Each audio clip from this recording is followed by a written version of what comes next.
প্রাচীন সব ঘটনাগুলি নিয়ে ইতিহাস তৈরি হয়। The work done by mankind. মানুষ যে সমস্ত কাজ করে গেছে তাকে আমরা ইতিহাস বলি। এখন প্রশ্ন হচ্ছে, ইতিহাসের রচয়িতা কারা? ইতিহাস কি কেউ রচনা করে, না ইতিহাস এইভাবে তৈরি হয়? তাহলে এই প্রত্যেকটা প্রশ্নের উত্তর আজকের ক্লাসের মধ্যে আমরা বুঝতে পারবো। মূলত প্রাচীন ভারতের ইতিহাস সম্পর্কে জানতে গেলে আমাদের সবচেয়ে বেশি গুরুত্বপূর্ণ একটা উপাদানের উপর নির্ভর করতে হয়, আর ইতিহাস হচ্ছে উপাদান নির্ভর, তথ্য নির্ভর। যারা ইতিহাস নিয়ে গবেষণা করেন তাদেরকে আমরা বলি ঐতিহাসিক, আর যে সমস্ত তত্ত্ব নিয়ে আলোচনা করেন সেই তত্ত্বগুলিকে আমরা বলি ইতিহাসের উপাদান। ইতিহাস তথ্য নির্ভর, তথ্যনিষ্ঠ এবং সত্যনিষ্ঠ ঘটনাগুলির পুনর্বিবেচনা, বা পুনর্বিবেচনা বললে ভুল হবে, এটাকে আবার পুনরনুসন্ধান করা। আর ঐতিহাসিক E.H. কার বলেছিলেন, history is the unending dialogue between past and present. যাই হোক, তাহলে ইতিহাসের যে এই তথ্য সেগুলি কত ধরনের হয়ে থাকে, আর এই তথ্যগুলি কি ভূমিকা নেয় ইতিহাস গঠন করার ক্ষেত্রে, ইতিহাস রচনার ক্ষেত্রে? মনে রাখতে হবে আমাদের, history is the scientific process. Scientific ভাবে, বৈজ্ঞানিক পরীক্ষা নিরীক্ষার মাধ্যমে যেমন বিভিন্ন বৈজ্ঞানিক তার তথ্যগুলিকে আমাদের সামনে তুলে ধরেন, তেমনি ইতিহাস বৈজ্ঞানিক ধারাবাহিকতার মাধ্যমে, এক্সপেরিমেন্টাল ওয়েতে ইতিহাস এর অনুধাবন করে থাকেন। তাহলে আর বেশি বাড়িয়ে লাভ নেই, এবার মূল টপিকে আসছি। আমি সকলের প্রিয় কানু স্যার আজকে ইতিহাসের একটা খুব গুরুত্বপূর্ণ বিষয় নিয়ে আলোচনা করব, সেটা হচ্ছে প্রাচীন ভারতের ইতিহাস এর পুনর্গঠনে উপাদানের গুরুত্ব, বা কি কি উপাদান রয়েছে। The reconstruction of ancient Indian history. How we will reconstruct the ancient Indian history. So there are some process. তাহলে প্রসেসগুলি কি? আচ্ছা, আমাদের প্রথমে জানতে হবে যে সমস্ত তথ্যগুলির উপর ঐতিহাসিক নির্ভর করে, মানে ওনারা এই তথ্যগুলির উপর নির্ভর করে ইতিহাস লেখেন, সেগুলিকে আমরা বলি ইতিহাসের উপাদান। তথ্যনিষ্ঠ এবং সত্যনিষ্ঠ প্রক্রিয়ায় সেগুলিকে বিভিন্ন অনুসন্ধানের মাধ্যমে তুলে আনা হয়, সেগুলি হচ্ছে ইতিহাসের উপাদান। আবার ইতিহাসের উপাদান কয় ধরনের হয়ে থাকে? আমরা যদি প্রাচীন ভারতের ইতিহাস নিয়ে বলি তাহলে সেখানে ইতিহাসের উপাদান হয় দুই ধরনের। সেটা হচ্ছে প্রত্নতাত্ত্বিক উপাদান বা আর্কিওলজিক্যাল সোর্সেস, আর আরেকটা হচ্ছে লিটারারি সোর্সেস। আজকে এই ভিডিওতে আমি প্রত্নতাত্ত্বিক উপাদানের বিভিন্ন বিষয় নিয়ে আলোচনা করব। মূলত প্রাচীন ভারতের ইতিহাসের পুনর্গঠনের ক্ষেত্রে একমাত্র আমাদের নির্ভরশীল উপাদান হচ্ছে প্রত্নতাত্ত্বিক উপাদান, কারণ ওইখানে আমরা লিখিত উপাদান খুব কম পেয়ে থাকি। যেমন শুধুমাত্র প্রত্নতত্ত্বের উপর নির্ভর করে একটা সভ্যতা গড়ে উঠেছে, সেটা হচ্ছে সিন্ধু বা হরপ্পা সভ্যতা। এমন অনেক এক্সাম্পল আছে যেখানে মুদ্রার উপরে নির্ভর করে সেই সভ্যতা হয়েছে, স্থাপত্য ভাস্কর্যের উপরে নির্ভর করে সেই সভ্যতা হয়েছে। আমি এটা স্টেপ বাই স্টেপ বলে যাব।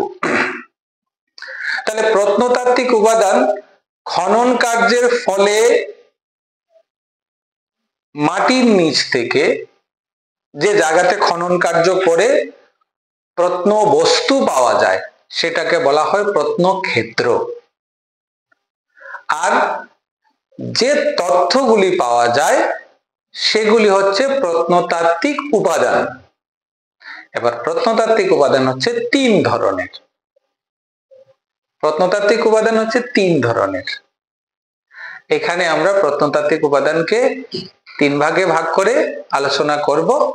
প্রথম হচ্ছে স্থাপত্য ভাস্কর্য, দ্বিতীয় হচ্ছে লিপি বা লেখ ম্যানাস্ক্রিপ্ট, আর তৃতীয় হচ্ছে,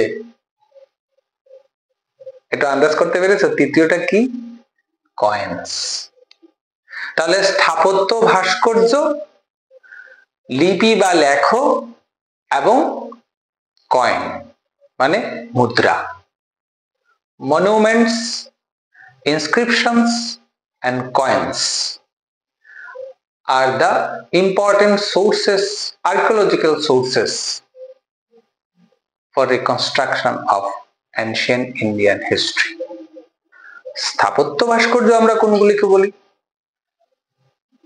সামাজিক, অর্থনৈতিক, রাজনৈতিক প্রেক্ষাপটে দীর্ঘদিনের বা ধর্মীয় এই প্রেক্ষাপটে যে ভাস্কর্য এবং স্থাপত্যগুলি তৈরি করা হয় সেগুলি ইতিহাসের ক্ষেত্রে গুরুত্বপূর্ণ ভূমিকা পালন করে। যেমন শুধুমাত্র খনন কার্যের ফলে শুধুমাত্র আমরা স্থাপত্য ভাস্কর্য পেয়েছি হরপ্পা সভ্যতার। আজকের দিনে আমরা গিয়ে দেখতে পারি নালন্দা বিশ্ববিদ্যালয়ের ধ্বংসাবশেষ। সেই ধ্বংসাবশেষ এমন অনেক এক্সাম্পল রয়েছে যেগুলি থেকে ওই সময়ের শিল্প, ওই সময়ের সামাজিক অবস্থা, ওই সময়ের অর্থনৈতিক অবস্থা, মানুষের দৈনন্দিন জীবনকাল, সেই সভ্যতা কেমন ছিল, প্রত্যেকটা জিনিস সম্পর্কে আমরা জানতে পারি। সংক্ষিপ্তভাবে বললাম। স্থাপত্য ভাস্কর্য নিয়ে আমি একদম তথ্যবহুল একটা আলোচনা করব। এটা just introduction of sources of ancient Indian history. এইভাবে এটাকে ট্রিট করলে মোটামুটি হয়ে যাবে। সেকেন্ড যেটা হচ্ছে ইনস্ক্রিপশনস, লিপি বা লেখ। হাতে লেখা, তুলট কাগজে লেখা বা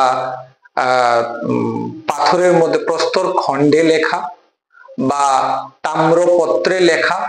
আমরা এখনো মন্দির গাত্রে লেখা, মূর্তিতে লেখা, বিভিন্ন রাজকীয় দলিল, বিভিন্ন রাজকীয় প্রশাসনিক অর্ডার, যেমন আমরা অশোকের শিলালেখ তার এক্সাম্পল আমরা দিতে পারি।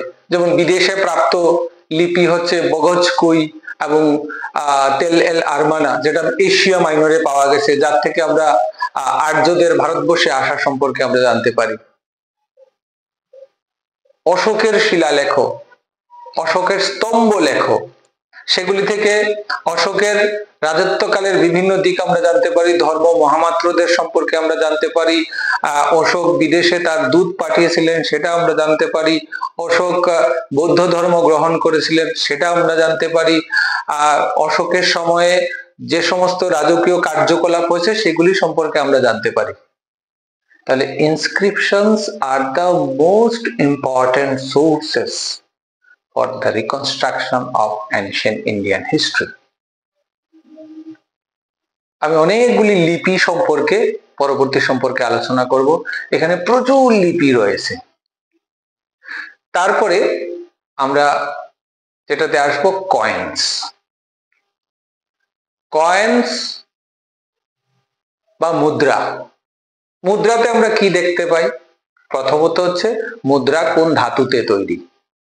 মুদ্রা যদি স্বর্ণ দিয়ে হয় তাহলে অর্থনৈতিক অবস্থা খুব ভালো ছিল। রূপার মুদ্রা হলে মোটামুটি ভালো ছিল। তাম্র মুদ্রা হলে অর্থনৈতিক অবস্থার অবসান ঘটেছে। আমরা তাম্র মুদ্রা আর স্বর্ণ মুদ্রা, রূপার মুদ্রা, এই সবগুলি মুদ্রা আমরা পেয়ে থাকি। যেমন গুপ্ত যুগে স্বর্ণ মুদ্রা সবচেয়ে বেশি ছিল, তাই গুপ্ত যুগকে আমরা এটার উপর ভিত্তি করে স্বর্ণযুগ বলি না, বাট তার গুপ্ত যুগের যে স্বর্ণ মুদ্রা আধিক্য দেখাতে গুপ্ত যুগের অর্থনৈতিক অবস্থা খুব ভালো ছিল, এই জিনিসটা আমরা বলতে পারি। তাহলে অর্থনৈতিক অবস্থা কেমন ছিল সেটা একটা প্রাথমিক ধারণা নিতে পারি। তারপরে হচ্ছে প্রত্যেকজন রাজা তার যুদ্ধ জয়, গুরুত্বপূর্ণ ঘটনা, এগুলি কি করতেন, এই বিষয়গুলির উল্লেখ করে বা স্মরণীয় করে রাখার জন্য মুদ্রা প্রচার করতেন। মুদ্রায় তার জিওগ্রাফিক্যাল লোকেশন থাকতো, যেমন আধুনিক মুদ্রাগুলিতে আমরা ভারতের ম্যাপ দেখতে পাই। তাহলে ভারতের যে ভৌগোলিক সীমানা সেটা সম্পর্কে আমরা আইডিয়া করতে পারি। তেমনি প্রাচীনকালে যখন মুদ্রা প্রচার করা হতো তখন মুদ্রার মধ্যে সেই ভৌগোলিক লোকেশনটা দিয়ে দেওয়া হতো যে তার কতটুকু রয়েছে।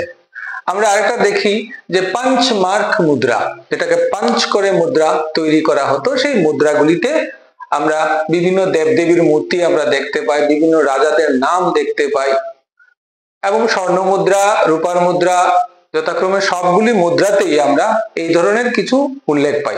তারপরে এখানে কিছু সংখ্যার উল্লেখ আছে, কিছু বর্ণের উল্লেখ আছে, তাতে কোন ভাষা ব্যবহার করা হতো।